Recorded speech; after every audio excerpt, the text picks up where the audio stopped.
Hi there, and thank you for joining us on the Overcomers Overcoming podcast. We feature those who are in the process of overcoming or have overcome any type of life encounter, life obstacle that at the time seemed to be almost insurmountable. With this podcast, we have three objectives in mind. Our first objective is we want you to know with a confident resolve you are not alone. We want to work with you. We want you to know there are others who are working with you, who want to help you through whatever you are encountering, and together we will get through whatever you're experiencing. Our second objective is there are multiple options for any life encounter you are facing. We want to help you develop a resolve that there are various options and solutions to any life dilemma. Our third objective is to help you with critical thinking skills. If you're encountering something that was possibly a decision you made sometime in the past, and if you had the opportunity for a life redo, you would make a different decision. We want to help you with those critical thinking skills that can help you make an informed decision and not encounter what you're going through at the moment. We are the Cooper Culture, a veteran-owned business. We work with business personnel and families to develop and sustain connected relationship cultures within their families and organizations. That type organization is one where people feel wanted, appreciated, and genuinely a part of that organization. I'm with my wife and business partner, Marty, who has helped me facilitate this podcast. Today we featured Janet Sherlund, who discusses adoption. It's a topic that can be controversial, it can be emotional, it can be a very loving topic that adoptive parents took on the responsibility of raising a child that was not biologically theirs. And we sometimes think that the adopted child just accepts everything. I've got loving adoptive parents and everything is going to proceed and move smoothly. But Janet talks about being abandoned at birth, and she wrote on this, but she talks about some of the challenges, some of the things that caused emotional disturbance for her, and it's something very poignant for every person to know how some, not necessarily all, but she felt as an adopted child. Marty, what are some takeaways our listeners and you gained from Janet's testimony? Janet was very good about explaining how some, like you said, some feel abandoned. And I want to go back to the 9 months that a child is in the womb of a mother. Janet explains it that they listen, they learn, they know that voice. And then they're born, and 6 weeks is a very important time for a baby, being held by that mother. When that mother leaves, they're not held in the hospital because the nurses don't have the time. Then they are adopted, and another voice comes up. We sometimes think, oh, children can't think in the womb. Children don't learn. They're too young to understand when they're first born. But that's not true. Janet explains it so well and is so passionate about explaining what adoption and the trauma for some, not all, it can be a life journey. It's a very moving experience knowing what she and very possibly others experience. She may be voicing what some other adopted children are feeling but have not verbalized. Let's listen and learn together. Janet, it's great to have you with us. Our listeners are going to be very interested in learning from you, your life experience about adoption. I'm certain many of our listeners have adopted children, and we may operate under the assumption that, yep, as long as I love them, everything should be fine and so forth. But you have a very unique, positive perspective on adoption that can be very useful to every one of us listening. Janet, it's great to have you with us. Thank you so much. I appreciate our conversation and the opportunity to educate people more on the adoptee's point of view and the adoptee's perspective of adoption. Janet, having lived as an adopted person and having gone through various life experiences, our listeners need to know you wrote a book entitled Abandoned at Birth, and there's a very deep, broad meaning behind that title. But maybe there's such a broad perspective of all this, but can you tell our listeners how it was that you felt abandoned, but then more importantly, it seems to me most importantly, how do we avoid having an adopted child feel abandoned? In other words, as close as we can be to feel as if they are a part of our biological family. Well, that's the problem. They aren't, and they never will be. And what adoptive parents, I feel, have to support and understand and take the journey with their child is that an adopted child is someone else's child. You are raising someone else's child, and their DNA and their history and their heritage, they come to you with all of that intact, which doesn't share any genes or chemistry with yours and your experiences. They reflect other people and other lineages. And you have to accept that and be willing to raise someone else's child. I think you have to be open with them. They have to feel like who they are, what their authentic identity is, and where they came from is respected and valued. Because if it's not, then they aren't. And so I think being very open and honest, having these hard conversations, appreciating that as an adoptive parent, I know it must feel a little scarier. There must be a little more insecurity about that. This isn't your blood. There, members of a family all seem to have a birthright. They do have a birthright, but they often feel that birthright. And you'll support and stick up for your family member and help them because they're your blood and you care about them. You're all the same people, the same clan, so to speak. But an adopted child is from someone else's clan and other people. They don't have a birthright into your family. And no parent, adopted or not, has a right to expect love and loyalty from a child if they're not treated well. But let's assume that this is a happy adopted family and the children are loved and treated well. You've got to understand that your child can love more than one person. And just because they need to know who they are and where they came from does not negate their love or their loyalty to you or their gratitude. And one of the things I really have to say a lot to people is two things can be true at once. You can be grateful for your adoption and still have been traumatized by being adopted.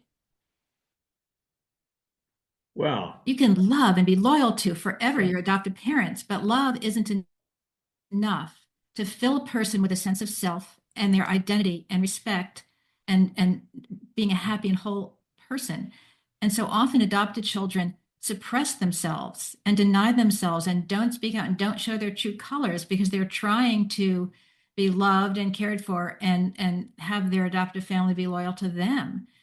And they're afraid to be who they really are, or they get the message that where they came from wasn't a good place or wasn't a valuable place. And I don't think it's possible to not feel abandoned as an adoptee. You were abandoned. Your blood, flesh and blood, gave you up and gave you to strangers.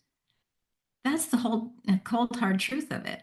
So we need to accept that and then say, okay, that's a traumatic experience for a child who's in one mother's body for 9 months, hears her voice, feels her, smells her, knows her rhythms, then is handed to people that are completely different. And although they may be good people and love this child, there is a primal wound when when an infant is separated from the mother that it's been with for 9 months and felt and it's known as its life source and safety. And so you have to honor that and say, okay, how can I go on this journey with my child of helping them understand all we can about where they came from and who they look like and what their natural talents are and what is innate in them and what their heritage is that they should be proud of. And how can we walk with them instead of trying to say they're just like me, they, look how much they look like me, let's dress alike, let's do things, let's make them like my choices of in life. It's going on a journey with the adoptee, but never forgetting that they are somebody else. They're not a member of your family, no matter how much you love them and how much they love you. Should we stay away from the word abandoned?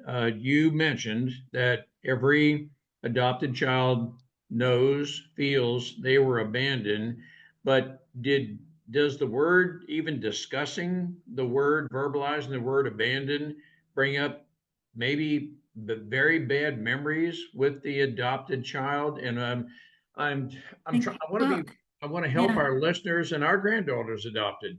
I want to be Mhm. very realistic, but yet I don't want to maybe trigger some sort of trauma. Well, everyone's story is different of why they were placed for adoption. So I think just using the story and the circumstances and the facts is helpful. I use that word in my case because my birth mother wasn't happy to be pregnant. She didn't want anything to do with me. She didn't look at me. She couldn't wait to give me away. She had, and which was unusual when I was adopted, and it was unusual when I finally was put in the care of an adoption agency. My records are just full of how odd and unusual they found her, that she just would have nothing to do with me or my care, just kept asking how soon she could sign the papers. So I've used that word purposely to show how disinterested, in my case, my birth mother was about me, and then which of course played out in real life when I finally found her when I was in my late 50s, early 60s, and she still refused to meet me and have anything to do with me. So there was an emotional abandonment as well as a physical. It wasn't in a box on the side of the road, but I was, she had me and then just told the hospital basically to find some place to get rid of me. So it was an abandonment, both physical and emotional. But I think the words, I see what you're saying. You don't want to put words in a child's head, but I think you want to, as soon as they're old enough to understand, tell them the story of why they were relinquished. And now I know there are more open adoptions now, and there's more information often to share with adoptees, and I think that's great. It's still not the answer. I mean, you can talk to plenty of children who were raised in open adoption. They're not children anymore, adults who are raised in open adoption. And they still share these feelings, and they share, they have two sets of parents and that they're negotiating, but they still, you have to know both sides of yourself. We're complex beings. And those of you who are raised in your biological families, you saw yourself mirrored in relatives, parents, siblings, aunts and uncles, grandparents. And that's a very important part of child development. Anyone will tell you that and acknowledge that. And when you're adopted, you don't have that. You don't know anyone else in the world who looks like you. You don't feel tethered to anyone. You not only don't see anyone, you don't have anyone looking at you in that way. You're not looking at them. And you don't have any stories. The stories that your adopted parents are telling about their parents and your aunts and uncles, it's like you're hearing stories of nice people that you like, but they're not your stories. You know that you're not connected to those people. And so that's the other thing. There's a sort of like a hidden world in adoption. I think it's what's going on in the adoptee's mind and gut are very scary and very different from what they will tell their parents or allow themselves to speak, because they don't want to offend their adoptive parents. They don't want to hurt them. And also because it's too easy for adoptees to blame themselves. Like, I feel sad, or I feel weird, or I think about where I came from a lot. But boy, my parents love me and they're really nice and nothing bad's happening to me. This must be something wrong with me. And so you don't talk about it, but it's there. I have yet to meet any adoptee who denies what they were experiencing. And when those of us who are telling the truth about this and speaking out talk, they're just flooded with, oh my God, yes. Oh my God, yes. Oh, I never told anyone. Yes, that's how I felt. And so there's such relief in talking to other adoptees and having this experience affirmed, because you go through life thinking you're nuts. what's wrong with me, instead of there's something wrong with a system that's designed to protect children, but in fact protects the needs of the parents. They're protecting the needs and the insecurity of the adoptive parents, and they're protecting the billion-dollar-a-year adoption industry to find enough babies to sell to other people. So it seems like the adoptee themselves is the least important part of how we do adoption right now. And I think we need to change that. You seem to be saying when the adopted child is of the appropriate age, and it's maybe less so the chronological age as it is the mental maturity age, it is good to have an open conversation about and maybe let them use whatever word they want, whether it's abandon or whatever. But you went through what, nearly 50 years of life or so until More you so. were hoping to get that closure. You never did. And I'm curious, Janet, did you just wonder what your worth was for maybe even 50 years or so, that Yeah, your biological mom just, I'm going to use the word trashed me, and I yeah. hope I'm not trying to be offended, but I'm not trying to overemphasize anything, but I can envision maybe you felt that way. I think it's hard not to as an adoptee, no matter what you're told. There are all sorts of cliche now lines that adoptees are given. Oh, your mother loved you so much she gave you away. And as a kid, you're going, someone loved me so much they abandoned me, huh? That doesn't make any sense. So, a lot of the statements that are made to you as an adoptee just don't ring true to us. That's not our experience. And so, yes, you're given away, not even anyone in the family. I'm a firm supporter of kinship adoption. So adoptee at least stays in their genetic, can see themselves in other people and know about themselves. But you think my mother, that primal connection in life, gave me away, to an agency or someone who assigned me to anybody in the world, like whatever. And nowadays, if it's more the birth mother chose them, yes, great. But let's face it, they aren't seeing the real life. No one sees a real life of someone who's trying to sell themselves to a birth mother. So my birth mother, my birth family gave me away. It's very hard to not feel less than and worthless and not important. And you carry that through life. And again, love, all the love in the world isn't enough to fix that. And it's something that you have to kind of come to terms with. And you need help doing that. And so you have to come to terms. We all struggle to form a sense of self as we grow up. Adolescence is tough on everybody. And of course, every family, there's no perfect family. I mean, that's another myth of adoption. We're giving this baby to a better family, quote unquote. No family is without issues. No family is without problems of, mental health or addiction or anger or poverty. I mean, there's just no family that exists without those things. So the child's gonna have to face stuff at some point in their life. But they need help. As an adopted person, you need to come to grips with two people, the biological you and the adopted you. And you need help doing that. So it would be so helpful if your parents could recognize, acknowledge, and respect the biological you, and give you any tools you might need to, and then integrate those both. The biological you and the adopted you. You have the biological you, but you don't share memories with that family. If you're, unless you're in an open adoption, you share some memories, but in your adoptive family, you don't share blood with those people. You don't have that sense of being truly connected and like one of them, well, we all look alike, we're one together. And so you kind of have a foot in two families or two identities. And you appreciate the opportunities and the love you had in your adoptive family, if you were so lucky to have that kind of adoptive family. But the other half of you is this other piece that's so often in adoption hidden or put away or spoke of as something less than. But when you speak of your child's origins as being less than, you're telling them they're less than. So it's so important to, but it's also important, and especially when an individual's older and can handle this. I don't care how bad the story is behind a child's origins. They need to know that, because they need to know the good, the bad, and the ugly in themselves, just like all of you, and I'm speaking of non-adopted people, know it in your own families. Is there addiction? Is there mental health issues? You better know that so that you can be on the watch for that in yourself, or get help if you need it. Um, and you need to know the bad traits you have, the bad personality traits, so that you can go, okay, well, I like, let's keep a lid on that.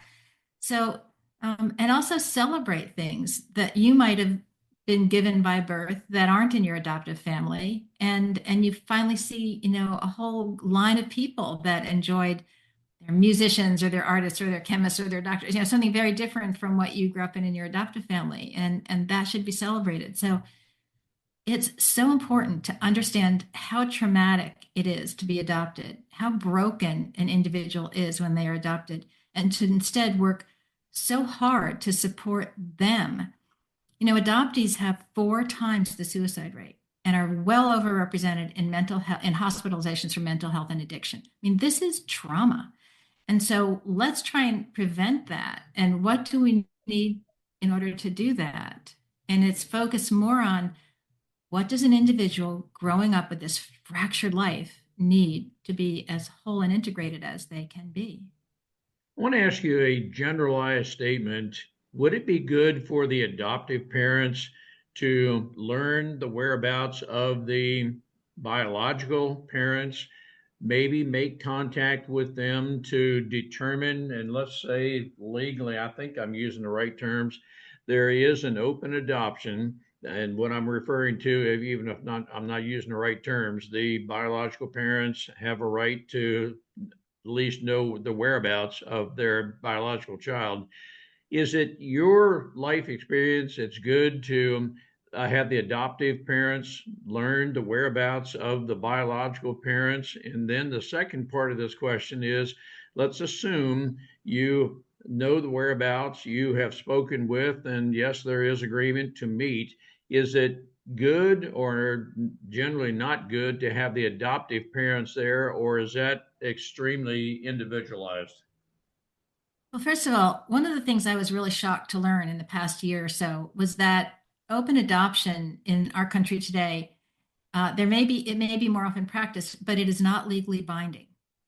And I was shocked to learn that in more cases than not, when an open adoption is agreed to at birth, it is often ended by the adoptive parents, by no choice of the biological parents, at their whim at some point in their child's life. And until their child is then 18, they are really kept from the biological family. So it's again, we have the adoptive parents calling all the shots here and not understanding what their child needs. Yes, I think it's important for a child to know their biological family. Yes, I think it's important for them to see them and interact with them, because that's where they learn who they are. And no, I wouldn't have wanted my adoptive parents. I mean, at one point I fantasized that they could all get together and be together, but I think it would be too uncomfortable for everybody. I think the adoptee and the biological parents should have a chance to be themselves and not have the eyes of the adoptive parents, glaring at them.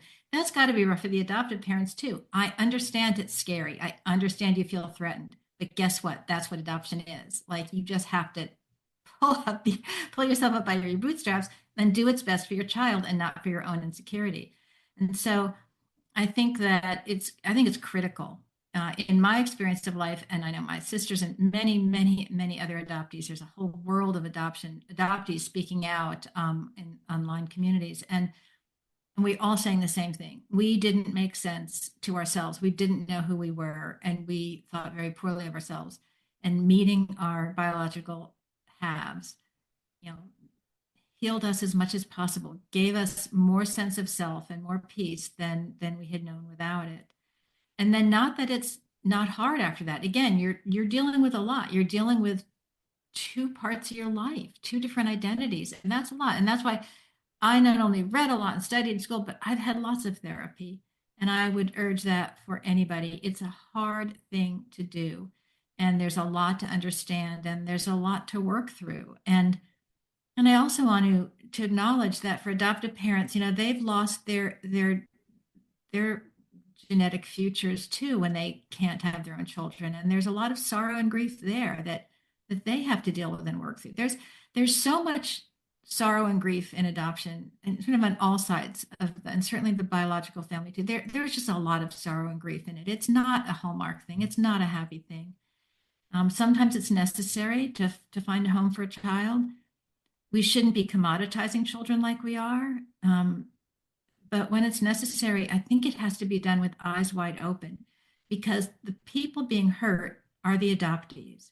And we just have to do better. We shouldn't have those kind of high suicide rates and illnesses caused by, I mean, it's hard to imagine, but you're just separated from every connection to life, every connection to safety and birthright, and you're sort of floating in this world, and you're being given a name that you know wasn't the name you were born with. And so everything about your life feels so capricious. You know this wasn't your real name, but yet you're being asked to go through life with this name, and often playing to the traditions and ethnic traditions of the adoptive family instead of your own. And they may be nice and interesting, but it all feels false. It all feels borrowed. And how horrible to go through life feeling tentative and borrowed, and like everything about you is capricious. I want And to when try you to finally project meet your myself. biology, I think you learn where you belong and where you came from. And then Sure. you can launch from there. I want to try to project myself as the infertile mother who adopted for that reason. And the adopted child is at an age where they can meet their biological parents. The infertile mother may be very uncertain if the adopted child may give up on the adopted parents and say, we've reconciled. I do want to go back. I want to give up my adopted parents and live with my biological parents. Do you have any statistics? Do you know how, I mean, is that a I real rarity, or what are we Yes, talking about? from what I understand, that's very rare. That's extremely rare. And first of all, a couple of things here. Number one, the biological parent would also want that to happen. Often their life has moved on and changed, and that's not the case. Um, but I also have to respond to that to say, and if that's the case, then you're going to have to let go and let that happen, because you've been borrowing this child. This child isn't yours to own. And so I understand the insecurity, but that's one of the realities you have to accept when you adopt. But any parent, even your biological child, oftentimes we hear stories of biological teenagers or whatever.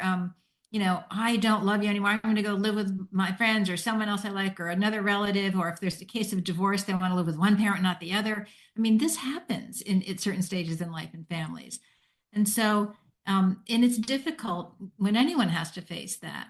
But that fundamental insecurity of adoptive parents, that they might lose the child at some point, I argue that that's very rare. And if you are a loving and good parent, you will never lose your child.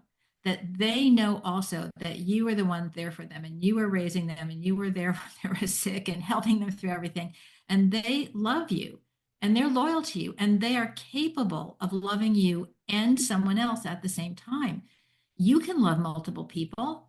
So can your child. And certainly as they grow to be young adults and adults. And so the industry shouldn't be captive to assuring the adoptive parents. We should be more saying, what does that child need? What do they need when they're facing this very difficult situation of being asked to live two different lives, or having the life they know to be their biological cellular life hidden from them or taken from them? And there's resentment there too at times, like no one asked me. Like I wanted to be born, or I wanted to be adopted, but it happened to me. How, the people in my life should help me then figure out what I need to not live in a state of constant anxiety and grief and loss.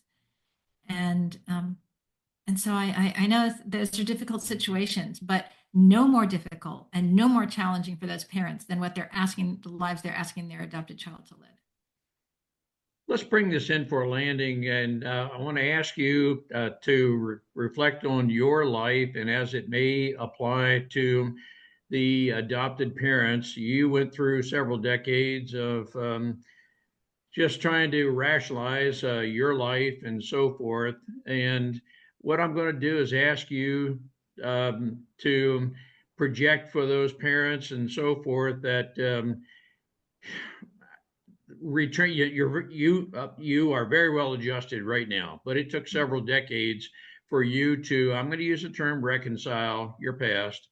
And I think you're saying, and this is a part of a question, if you had been able to have a very meaningful conversation with your adoptive parents much earlier, maybe you could have lived a much better life earlier on. And I'm at a point, Janet, I'm not even sure how to phrase my question. I hope you can understand where I'm trying to ask on Yeah, behalf of the listeners. I do think that. I think it would have been such a relief to me to have my parents say, "We understand this is really hard for you, and we know you must wonder about this other mother you have out there and this other family. And gosh, we may not be able to understand that, but we love you, and our job is to help you navigate life. And what can we do to help? Even just to listen, even to be able to have a conversation, saying, gee, I wonder who I really look like. I wonder, what ethnicity I am. Or just to have them acknowledge what I was really suffering with internally and privately, because I didn't think it was appropriate. I was so worried about hurting them. I didn't write my book until my adoptive parents had died, and they lived to be 96. So it was a long time, and I didn't want to hurt them. It's very difficult. Your life is not only taken from you emotionally or physically, but as an adoptee, you're so worried about pleasing other people and fitting in that you are not whole and you're not real, and you can't develop when you can't be real. And so it would have been a real relief to have that acknowledgement, and maybe to even wonder together. And then it would have been nice at some point. And I remember wishing this, it didn't happen, but I wished that my biological parents and adoptive parents could have met. Um, but yes, to answer your question, feeling like your adoptive parents respect who you truly are and are on this journey with you, instead of you are fixing their infertility and you are making them happy, and that's your role in life. And it shouldn't be what a child's born to be. Janet, Marty, and I applaud you for the life you have led in knowing you wrote the book, published the book after your adopted parents passed away, because you wanted to tell the story as you experienced it, but did not want to hurt them. It's a tribute to the way you think and the person you are. And Marty, what do you think? I just have a comment and a thank you to you. Adoptive parents, you mentioned that the child learns everything about the mother basically in the womb. They are learning while they're in, and I think we as people, we don't understand that. We think, hey, they're in the womb, they can't hear, they can't do. No, they can. So they get used to this mother, and they go into the hospital and they're born, and then the mother never holds them. Yeah. So I think And it's good to know that they learn in the womb. they do. Babies are not blank slates, which is the premise of adoption. Like, oh, they don't know anything. They don't care who it is, so long as someone loves them. But we're not blank slates when we're born. And also, we have something in all of us as human beings that we don't really understand or talk about, but it's just this almost cellular understanding of your blood and your kin. Like you feel like you belong there when you meet them. It's this physical feeling of just comfort and relaxation and being understood. It's different than the feeling you have around, say, friends, even close friends who you love and are with, but you don't feel that same connection to them. And that's how you feel all the time in your life as an adoptee. You never, ever get the feeling of being connected and being a part of a bigger group. You are always alone. And that's a horrible thing. So, and love can't bridge that. It can really help, but it can't take it away. And so we have to understand that babies are not blank slates, and babies certainly understand a stranger's arms versus their blood's arms. Thank you, Janet. Do Thank you you. reach out to counsel with, coach adoptive parents? I have not been doing that. I've been talking. I've been on a lot of podcasts and talking and wrote the book in hopes that people would try and could be able to get a little glimpse into what that big black hole is in adoptees. And there are a lot of resources out there, and now there are a lot of great therapists out there who specialize in adoption. And I think, I mean, I'm always happy to talk to people, but that's, I'm not qualified in any professional way to do that, but just hoping that by talking about this raises awareness and hopefully people can find resources. On my website, I also have a lot of resources.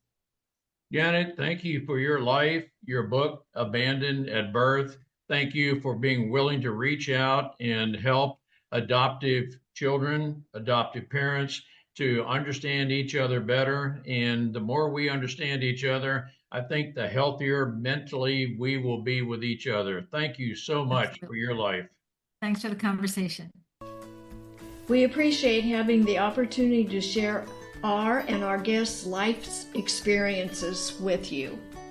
The Cooper Culture advances organizations to achieve and sustain high retention rates, connected communication, and trust through personality insights and principled leadership. You can contact us at our website, thecooperculture.com, and you can contact us directly at ron@thecooperculture.com or Marty, M-A-R-T-Y, at thecooperculture.com. We work with you to help assess aspects of your culture to advance the environment and people to their best performance. We do that through our staff of certified personal performance coaches, leadership trainers, keynote speakers, and DISC personality behavior experts. You can book a speaking engagement directly through our website by contacting us at ron@thecooperculture.com. We look forward to sharing our life experiences with you, some of which are profound, some of which are pretty funny. Some of those life experiences are ones we'll never do that again because we've been through stuff. We truly look forward to working with you, speaking with you, helping advance you in any way that we can.